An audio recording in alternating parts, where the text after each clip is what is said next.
Hello everyone and welcome back to my study vlog. In today's session, I will be teaching P6 2 with a focus on electrostatics and capacitors. Now, we'll go through each concept step by step to ensure a clear understanding. So, let's get started. This is the overview of our discussion. Let's start with electrostatics. What is electrostatics?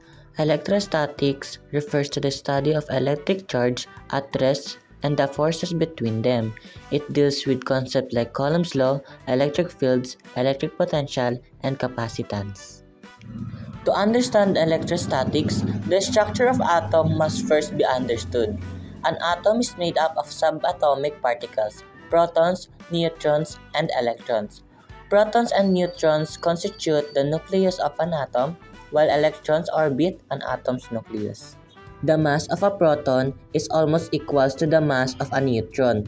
The mass of an electron is very small compared to that of a proton or a neutron.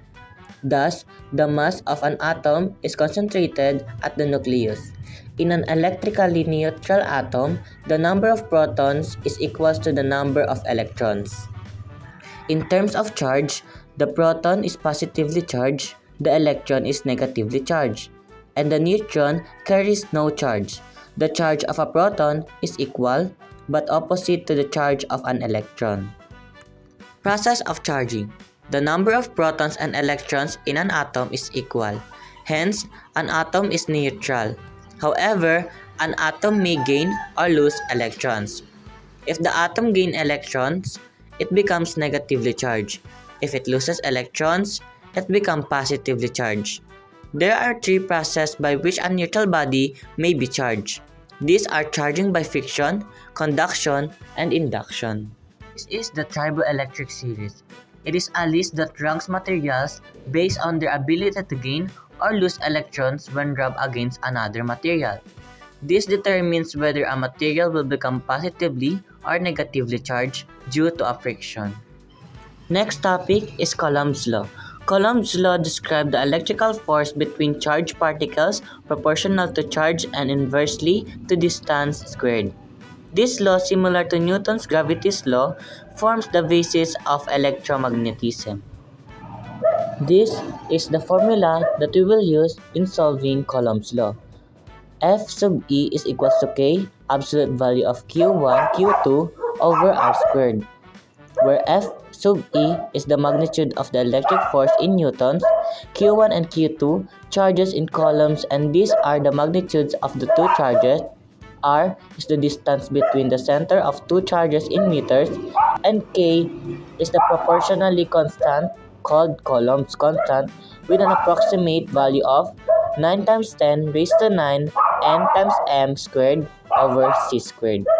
And for the gravitational force, F sub G is equal to G m1 m2 over r squared, where G is the universal gravitational constant approximately equal to 6.674 times 10 raised to negative 11 n times m squared over kg squared.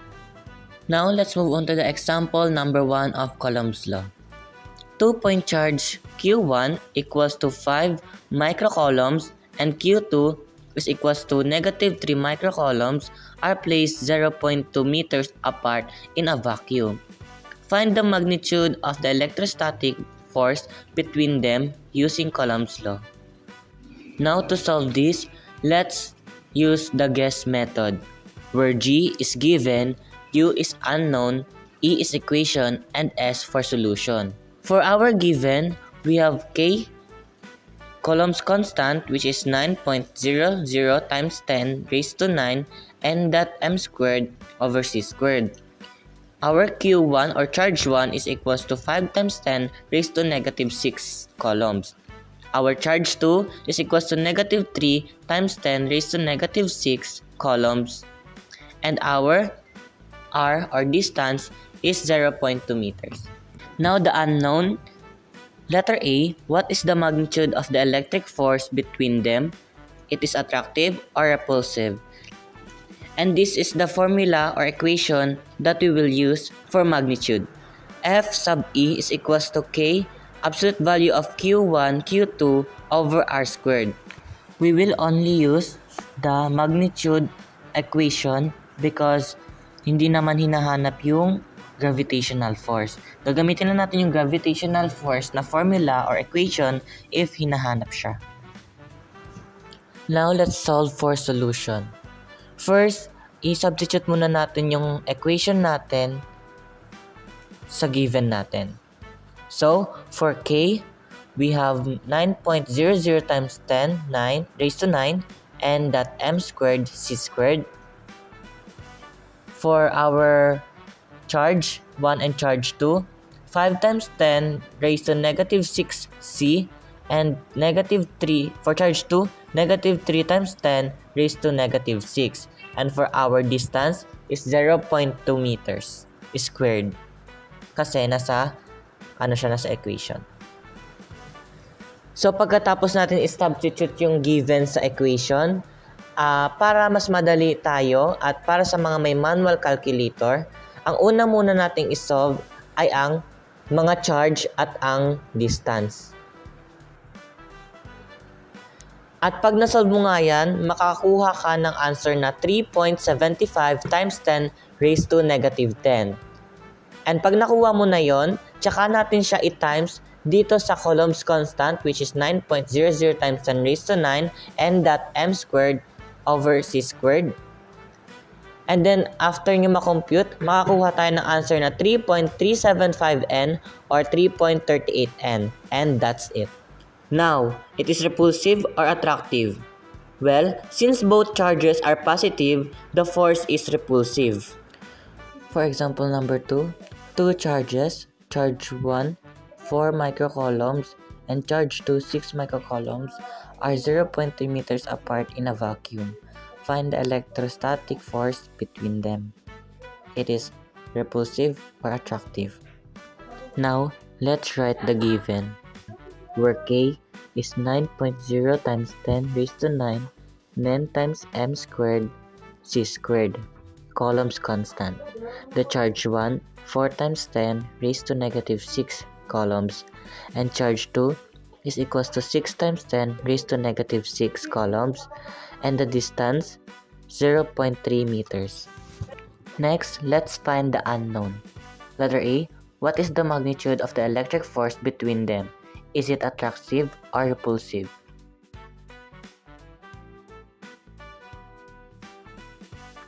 And this is the equation that we will use. F sub E is equals to K, absolute value of charge 1 and charge 2 over R squared. Now, let's solve for solution. First, i-substitute muna natin yung equation natin sa given natin. So, for K, we have 9.00 times 10, 9 raised to 9, and that m squared c squared. Charge 1, 4 times 10 raised to negative 6c, and for charge 2, 6 times 10 raised to negative 6 coulombs, and for distance, 0.3 meters.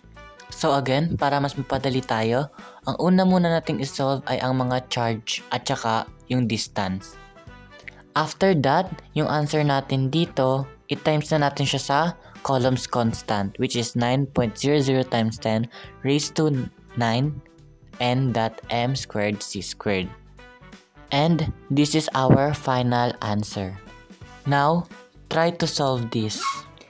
Two charges experience an electrostatic force of 0.5 N when placed 0.4 meters apart. If one charge is 8 microcoulombs, find the magnitude of other charge. Comment your answer. Next topic is electric field. Electric force is a non-contact force. An electric charge Q can exert force on other charged object even though they are at some distance away. The space surrounding a charged body is called an electric field. An electric field causes any charged particle placed in it to experience an electric force. Every charge has an electric field associated with it. Electric lines of force. Michael Faraday, an English scientist who made important discoveries in electricity and magnetism, introduced the use of electric lines of force to map out an electric field. Lines of force have the following properties. Line of force start from positively charged particles and end on negatively charged particles or continue toward infinity. Lines of force neither intersect nor break as they pass from one charge to another. The greater number of lines of force, the stronger the electric field. The neutral point is the point where no lines of force pass. The electric field is zero at the neutral point. Thus, neutral points are points where the resultant field is subtractive and the electric fields are equal but oppositely directed. A neutral point between two like charges is a point between the two charged and nearer the smaller charge. For two unlike charge, lines of force can pass from positive to negative charge. The neutral point cannot be between them. It is an external point along the line joining them and nearer the small charge. Electric field due to a point charge. An electric field exists in the region of space around a charged object or a source charge. When another charged object enters this electric field, it will experience an electric force. The strength of the electric field at a point due to the source charge is called the electric field intensity. The magnitude of the electric field due to the point charge is E is equals to K absolute value of Q over R squared, where E is the magnitude of the electric field in N over C, K is the Coulomb's constant, the Q magnitude of the point charge in C, R is the distance from the charge to the point where the field is measured in meters. For the example number 1 of electric field, a charge of 5 times 10 raised to negative 6C for coulombs is placed in a vacuum. What is the electric field at a point 2 meters away from it? So this is the given. Charge is 5 times 10 raised to negative 6C. Coulomb's constant 9.00 times 10 raised to 9. And our distance is 2 meters. What is the unknown? The unknown is the electric field. The equation that we will use is E is equals to KQ over R squared. And then, let's solve for solution. First, substitute muna natin yung mga given sa equation natin. So, E is equals to Coulomb's constant 9.00 times 10 raised to 9 and that m squared c squared, and then for charge 5 times 10 raised to negative 6c over 2 meters squared. And then after that, i-compute na natin to lahat-lahat and we will get the answer of 11,250 n over c. Moving on to example number 2. Find the electric field ulit tayo. A charge of 7 times 10 raised to negative 9 coulombs is placed in a vacuum. What is electric field at a point 3 meters away from it? So, again, let's write the given. For the charge, we have 7 times 10 raised to negative 9 coulombs. For Coulomb's constant, ganun pa rin, 9.00 times 10 raised to 9. And for our distance, 3 meters. And then for our unknown is electric field. Find the electric field. Our equation is the same. E is equals to KQ over R squared. And let's find now for solution. First ulit, isubstitute na ulit natin yung mga given sa ating equation. So, E is equals to Coulomb's constant, 9.00 times 10 raised to 9 and that m squared c squared. And then our charge, 7 times 10 raised to negative 9 coulombs over 3 meters squared. And then, kapag na-compute na natin to, we will have an answer of 15.75 n over c. Electric potential and potential difference. The electric potential, also called electrostatic potential or simply potential, At any point in an electric field is electric potential energy per unit charge at that point. Electric potential is designated as V. Electric potential is a scalar quantity. Its SI unit is the volt, named after Italian physicist Alessandro Volta, who devised one of the first electric cells. Note that 1 V or volts is equals to 1 joule or coulombs. For a point charge, the electric potential at a distance from the charge is given by V is equals to kq over r, where k is Coulomb's constant or 9.00 times 10 raised to 9 n times m squared c squared.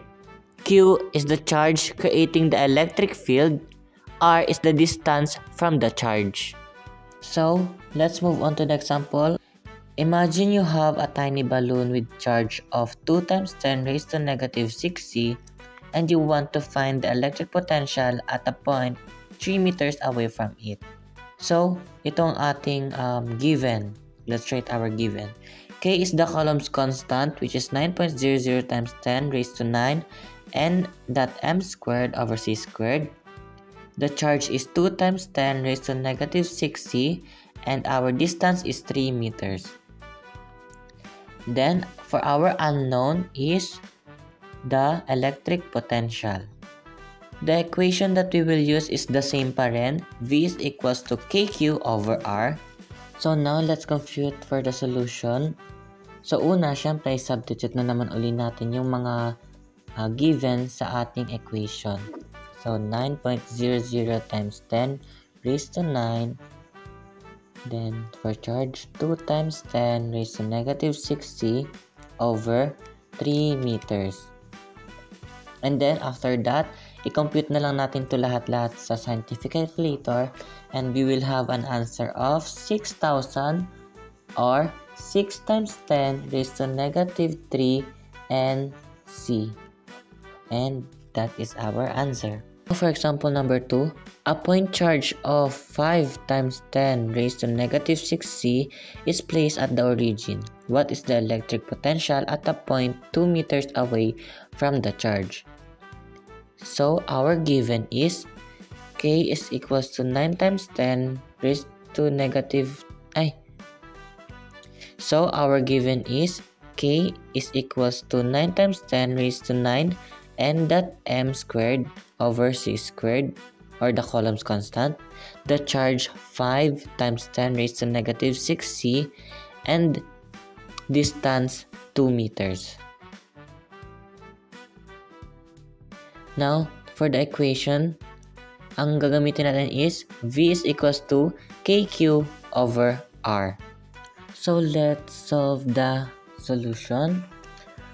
Siyempre, una natin gagawin is substitute natin yung given sa equation natin. So, V is equals to 9.00 times 10 raised to 9 n dot m squared c squared.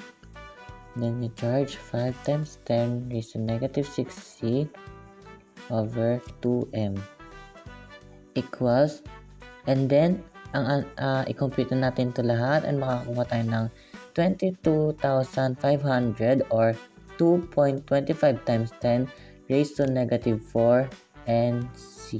And ito na yung ating answer. Potential difference, often referred to simply as voltage, is the difference in electric potential between 2 points in an electric field. It represents how much work is needed to move a charge between those 2 points. Voltage is a measure of the energy per unit charge required to move a charge from one point to another. Scalar quantity, like electric potential, potential difference is a scalar.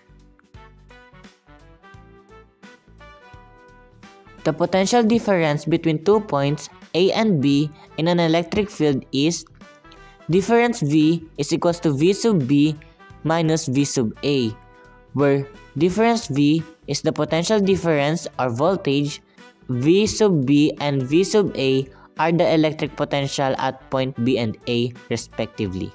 Now let's move on to the example number 1 of potential difference. A charge of 3 microcoulombs is moved between 2 points in an electric field. the potential at the starting point is 250 volts and at the ending point is 100 volts. What is the potential difference? So, let's move on to the given. We have V initial and V final. Where in V initial, we have 250 volts and in V final, we have 100 volts. The unknown is the potential difference. And the equation that we will use is the difference V is equals to V final minus V initial. Now, let's solve for solution. Substitute the given to the equation. So we have difference V is equals to 100 volts minus 250 volts is equals to negative 150 volts. So the potential difference is negative 150 volts. Ayun na yung ating answer. Next is example number 2. A 12 volts battery is connected to a circuit. The potential at the positive terminal is 12 volts and the potential at the negative terminal is 0 volts. Now, let's write the given. So the V final is 12 volts and the V initial is 0 volts. The unknown is the potential difference. The equation that we will use is the same. The difference V is equals to V final minus V initial. And then, let's solve for solution. So, substitute natin yung given sa equation. So, difference V is equals to 12V minus 0V is equals to 12V. So, the potential difference across the battery is 12V. And ayun ang ating final answer. Next is the capacitor. It is one of the important elements in an electric circuit. A capacitor is a device for storing charges. The standard symbol for a capacitors are shown in this figure. There are several types of capacitor. One of the simplest types of capacitors consists of two equally but oppositely charged parallel conducting plates separated from each other by a thin sheet of insulating material or dielectric. 310 microF capacitors are connected in series. What is the total capacitance of the system? The unknown is total capacitance. The equation that we will use is 1 is equals to C total or C equation is equals to 1 over C1, 1 over C2 plus 1 over C3. So, let's solve for solution na. So, ang gagawin ulit natin, substitute natin yung mga given sa ating equation. So, magiging 1C total is equals to 1 over 10 plus 1 over 10 plus 1 over 10. And then, kapag kinompute natin yan, ang magiging answer niya is 1C total is equals to 3 over 10. And then, pagkatapos natin makuha yung answer natin, i-cross multiplication natin sila. So, magiging 10 is equals to 3C total. And then, para matanggal yung 3 dito sa C total, i-divide natin sila both side by 3. So, cancel na natin ang 3. So, ang magiging answer na lang is C total is equals to 10 over 3. And then, let's divide it and let's compute it. Magiging 3.33 microF na siya. Yun na yung sagot natin. So, next example. A 6 microF capacitor and a 12 microF capacitor are connected in series. What is the total capacitance? So the given here is C1 is equals to 6 microF and C2 is equals to 12 microF. The unknown is the total capacitance. The equation that we will use is the same. 1 over C total is equals to 1 over C1 plus 1 over C2. Now, let's go for solution. So, syempre, i-substitute muna natin yung mga equation, ay yung given natin sa equation natin. So, magiging 1 over C total is equals to 1 over 6 plus 1 over 12. And then, let's compute for that. So, magiging 3 over 12 siya. And then, after that, let's cross multiply ito. So, 1C total, di ba? And i-cross multiply natin siya sa 3 over 12. So, magiging 12 equals to 3C total. And then, para makancel yung 3, para mawala yung 3, maging C total na lang siya, i-cancel out natin. Then 12 divided by 3 is equals to 4. Example number 1. 3 capacitor with capacitances of 4 microF, 6 microF, and 10 microF are connected in parallel. What is the total capacitance of the system? So, for our given, C1 is equals to 4 microF, C2 is equals to 6 microF, and C3 is equals to 10 microF. For our equation is C total is equals to C1 plus C2 plus C3. And for our solution, let's substitute the given to the equation. So magiging C total is equals to 4 plus 6 plus 10 is equals to 20. And our answer is C total is equals to 20 microF. And that's it. And ayun na yun. So for our example number 2, 2 capacitors 7 microF and 2 microF are connected in parallel. What is the total capacitance? So for our given, we have C1 equals to 7 microF and C2 is equals to 2 microF. Our equation is C total is equals to C1 plus C2. And for solution, let's compute it. So substitute natin yung given sa equation. We have C total equals to 7 plus 2. And our final answer is C total is equals to 9 microF.